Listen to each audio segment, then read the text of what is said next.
Mr. District Attorney, champion of the people, defender of truth, guardian of our fundamental rights to life, liberty, and the pursuit of happiness.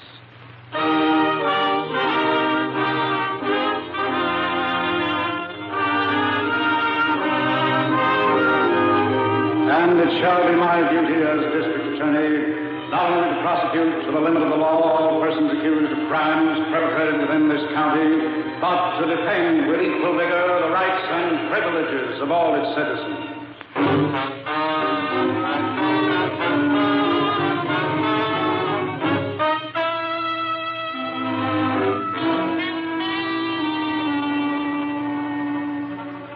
As our case opens tonight, your district attorney and Harrington are seated at a council table in a hot, stuffy courtroom. They've been impatiently awaiting the return of a jury who have spent many hours deliberating a verdict. Word has come that this verdict has been reached. Spectators have filed into the room. The judge has returned to the bench. Finally, a side door is opened, and the jury returns. Silently, they enter the jury box. An air of tense excitement grips the court as the clerk calls upon the foreman of the jury to rise. In droning tones, he asks, "How say you?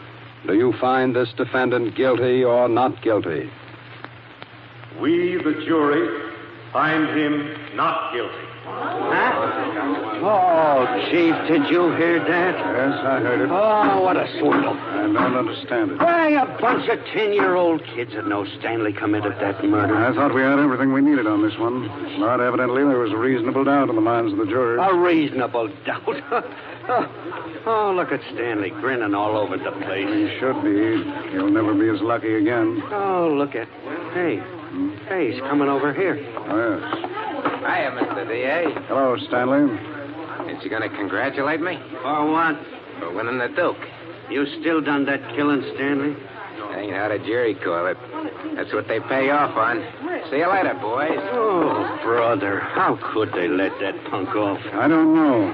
One thing is certain, though. What's that, Chief? This merely postpones Mr. Stanley's engagement with the chair. How come? He's a professional killer, and will continue to be one. The next time we pick him up, we'll make it stick.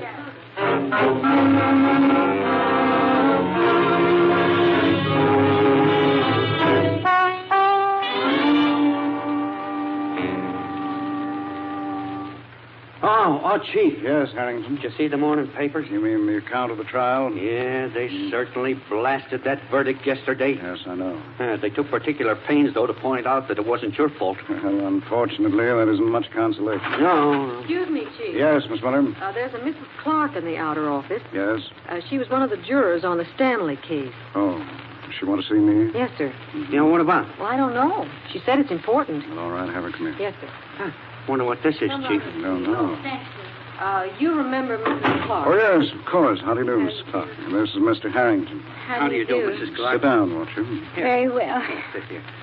Now, what can I do for you? Well, I have something to tell you. It has to do with the trial. Yes? I feel that there's something very suspicious about the verdict.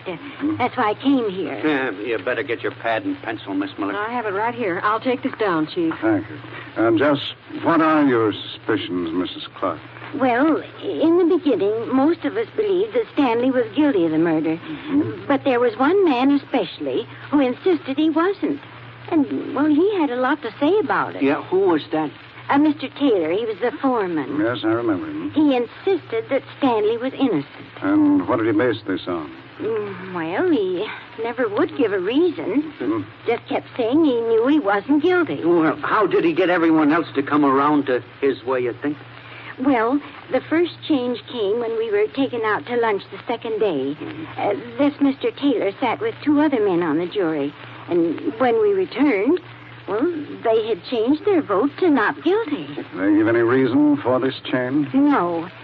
These two men were more or less leaders. Their changeover gradually influenced most of the others. And finally, by the third day, another juror and myself were the only two who were for conviction. Well, what made you both switch? Well, at dinner time, this Mr. Taylor sat with the man who was siding with me. Whatever went on there made him change his mind. So after dinner, you were the lone holder. Yes. And then you finally just gave up. Oh, no. No? Well, I mean, I was prepared to stand my ground to the finish when I received a message from an attendant. It was about my son. Yes? It said he was coming home on a final furlough before going overseas, and he'd only be in town overnight. And, of course, you wanted to see him. Yes. And besides, by this time, all the others agreed he wasn't guilty, so I voted with them. Well, I can understand that. But the message wasn't true, sir. What do you mean? My son called me this morning from camp. He knew nothing about it. Hey. That's really what convinced me I should come here. Well, I'm certainly glad you did, Mrs. Clark. Do you think that Taylor guy had anything to do with the phony message? I don't know. Well, I think we should try to find out. I'd like to have a talk with this man, Taylor. Find out where he can be located, Harrington, and bring him in for questioning.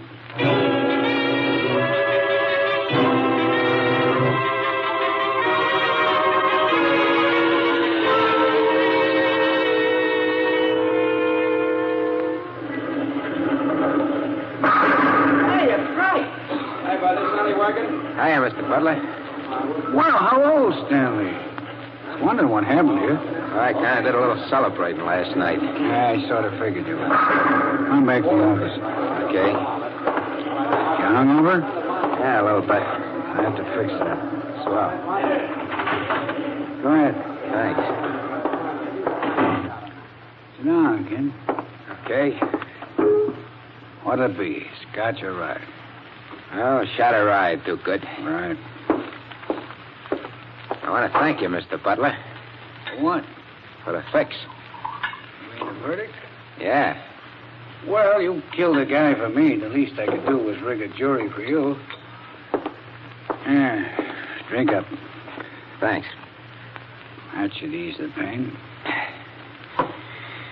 How did you ever do it? What? Swing them jury guys. The way that DA piled up points on me, I figured I was cold. Told you I'd take care of things, didn't I? Sure, but even the mouthpiece said I didn't have a chance. He just didn't know the score, that's all. What was it, Kim? I owned the foreman. A little fat guy? Yeah. How come? Well, he was in a pocket, needed dough. I just took care of him. What about the others? Well, I used a kind of a smart maneuver there. How do you mean? Most people, somewhere in the past, have got something they'd rather not have brought up again. Yeah. So I had a checkmate on a jury, dug up enough on 3 of them to turn a little heat on it. Well, how did you get to them? Well, it seems that there's a waiter in the joint the jury ate in who happened to be a friend of mine. Guy I'd kind of done favors for. Oh. I sent a note through him to the foreman, giving him a rundown on these 3 guys on the jury, so he went to work on it. You really operate, Mr. Butler. That's my business. Anything can be fixed, kid. You just got to know how, that's all. Well, you've done a swell job. And just to show you I mean that, the next killing you want done is on me.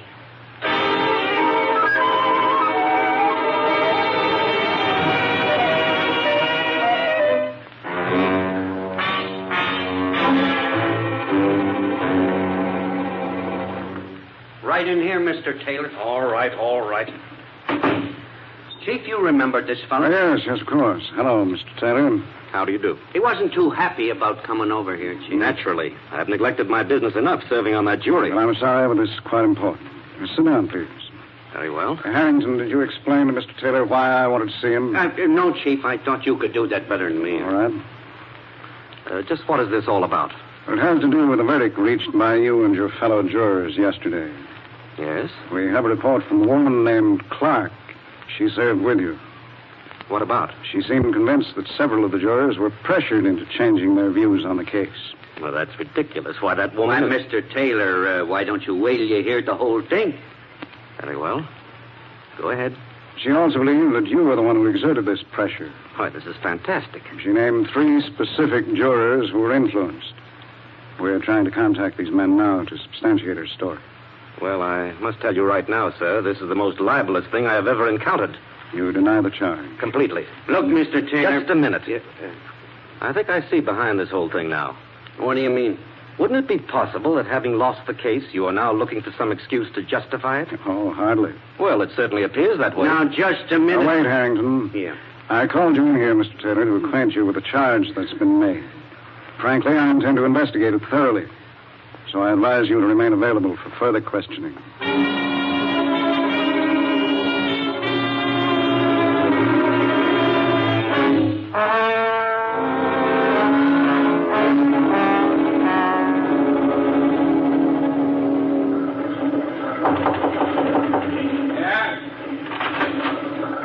May I see you for a minute, Mr. Butler?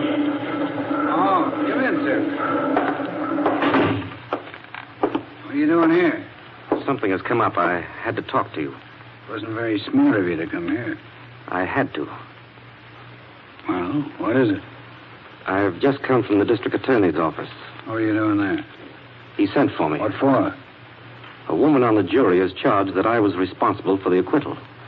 So what? She implied that I exerted pressure.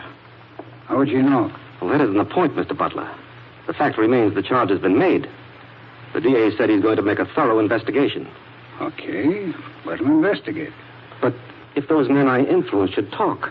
Well, I have a reputation to think of, Mr. Butler. I'm a respected man. Sure. You've got to do something. You have to help me. Look, Taylor, nothing's going to happen.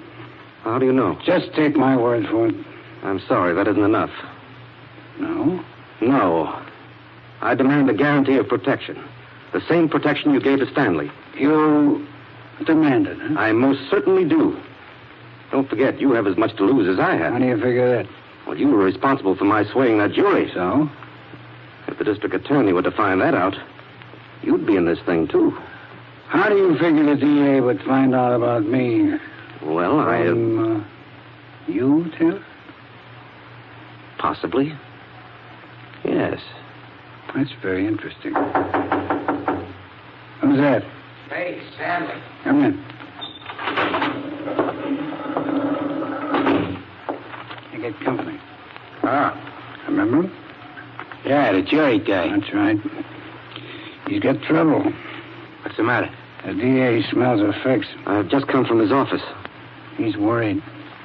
Afraid I won't take care of him. Why? I don't know. He says if he falls, I fall too. Oh, I didn't exactly say that. That could mean a new trial, kid. Hey, now, wait a minute. We can fix that, though. How? Remember that favor you owed me? Huh? You promised me one on the house. Oh. Well, what are you going to do about this, Mr. Butler? I'm taking care of it. How? Show him, Stanley. Right.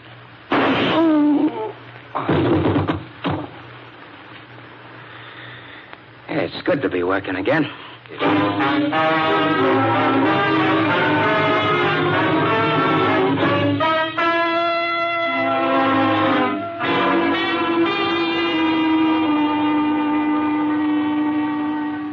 Excuse me, Chief. Yes, Mr. Taylor. Here are typewritten copies of all the testimony we took. Oh, fine. Put them right on the desk. Yes, sir? Well, that should be just about all the evidence we need against Mr. Taylor. Yes. And all three of the jurors said they were willing to repeat this testimony in court. I know. One thing puzzles me, though, Chief. Yes, what's that? How did Taylor find out these things about the other three jurors? Well, I'm certain he didn't. What do you mean? I think it was passed on to him by someone else. You think he was just acting as a stooge for Stanley? No, Stanley wouldn't have been smart enough to fix the jury either. Then who was it? I'm afraid I can't answer that. But I felt right along that Stanley had someone higher up behind him who was trying to save his neck. How do you know? Well, he's a professional killer. He commits murder for profit. Whoever his client was on this killing we tried him for could very easily be the one who helped him. And also the one who dug up the pasts of the men you just talked to and bought them with it. Yes? Well, I should think he'd be as important in this thing as Stanley is. He definitely is. However, we still have to learn his identity. Hi, Chief. Oh, come in, Harrington. Right. We're trying to locate you. How's down at headquarters? We talked to those three jurors. All of them admitted finally that Taylor had influenced them to vote for acquittal after he had threatened to reveal some damaging fact in their past. How do you like that? It's okay. I want you to get Taylor over here at once. Well, there ain't much chance of that, Chief. Why not? His body was found about half an hour ago out in Fairview Park. Oh. And laying next to him was a cop with 2 bullets in his chest.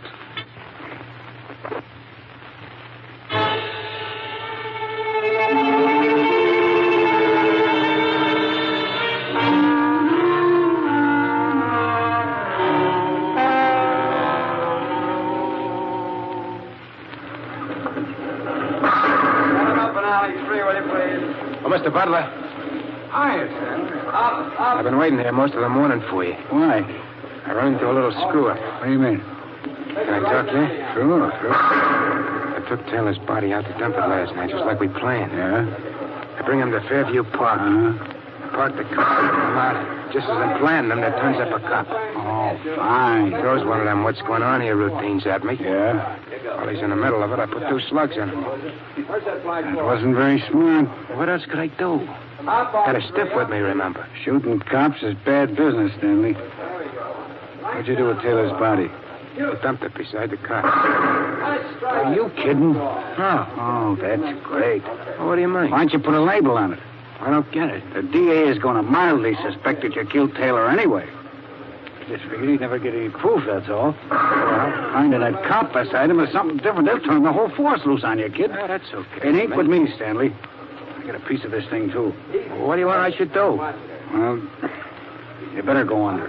Oh, now, look. It's the only thing to do till the heat's off anyway. Oh, I was just starting to operate. You do like I say. You go under, and fast.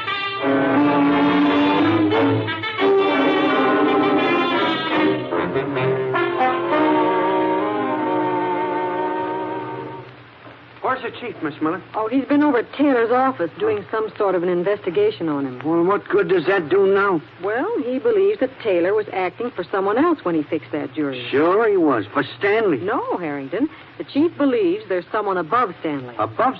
Who? Well, that's what he's trying to find out.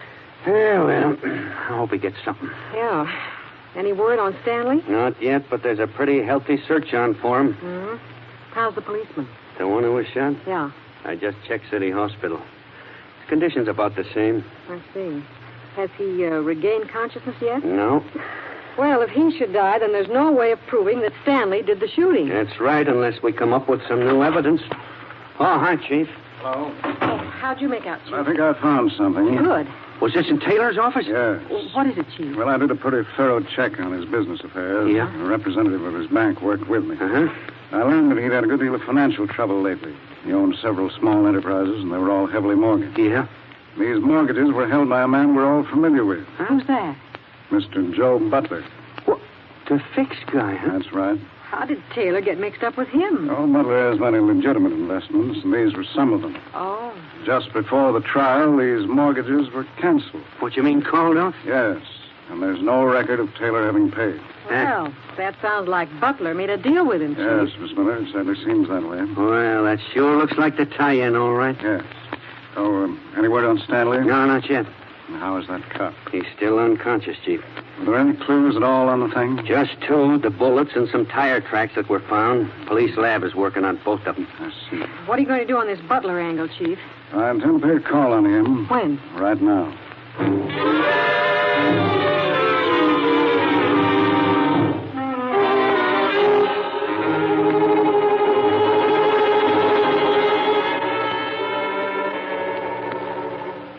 Sit down, Mr. Deary. Thank you.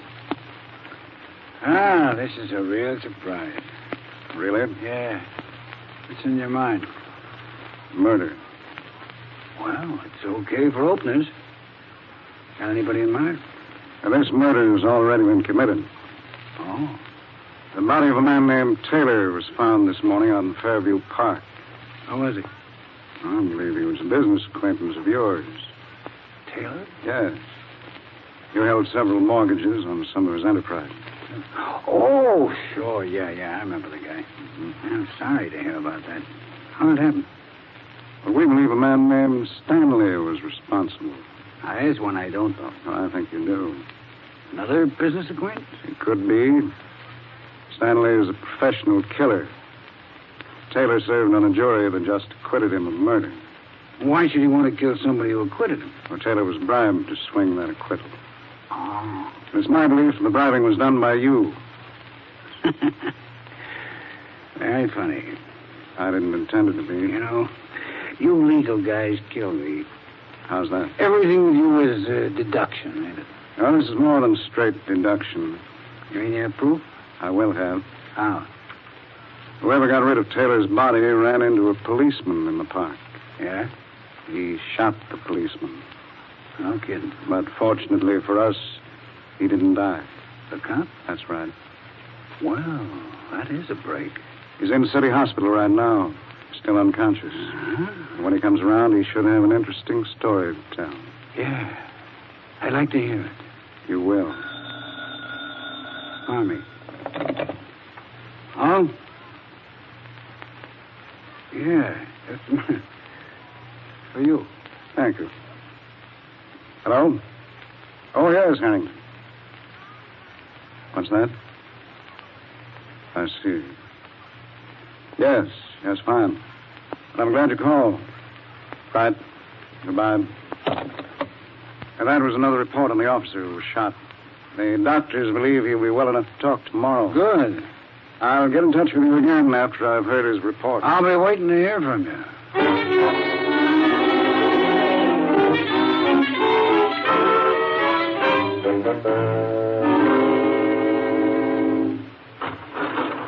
This is Ford. Thanks.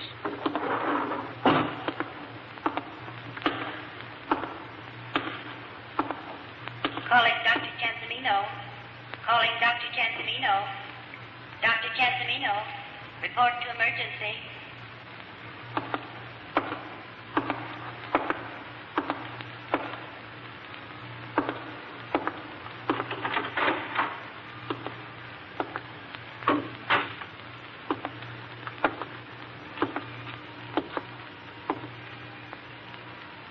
Okay, Copper. This time it takes. Put on those lights, Harrington. Right, Bob. What is it? All right. Let me drop that. Let go of me. Drop it. Yeah. It's good work, Harrington. Put the cuffs on him. Now, here is your district attorney. Well, ladies and gentlemen, I think the first thing I should tell you is that Stanley was tried again on the charge of first-degree murder. And with the evidence we gathered, we made it stick this time, and he paid for his crimes in the electric chair. Yeah, and that little visit was long overdue, Chief. Yes, Harrington, it was. Chief, I think you should tell the device you used to trap him. Well, it was really a desperation measure. You see, the call I received from Harrington when I was in Butler's office was a report that the police officer had died. I knew that his death just about eliminated any real chance we might have to pin the murder on Stanley. Feeling that Butler was working with the killer and also knew his whereabouts, I trumped up the story that the policeman was recovering. I hoped this would goad them into getting rid of him before he could talk. Which it did. We spent most of the day in that hospital room waiting for Stanley to show. He didn't know that the body in the bed was a dummy. No, with the lights out, he couldn't tell. You forgot about Butler, Chief. Oh, yes. Well, Mr. Butler has been sent to prison for a long term for his part in the affair. You see, Stanley thought Butler had double-crossed him with the hospital story, so he implicated him in the killing. Well, that's what usually happens, isn't it, Chief, when thieves fall out? Yes, it is. Thank you, and good night.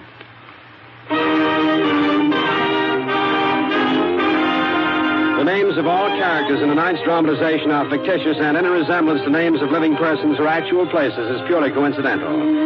Our stars were Jay Jostin in the title role, Len Doyle as Harrington, and Vicky Bola as Miss Miller. The music was under the direction of Peter Van Steeden, and the author was Jerry Devine.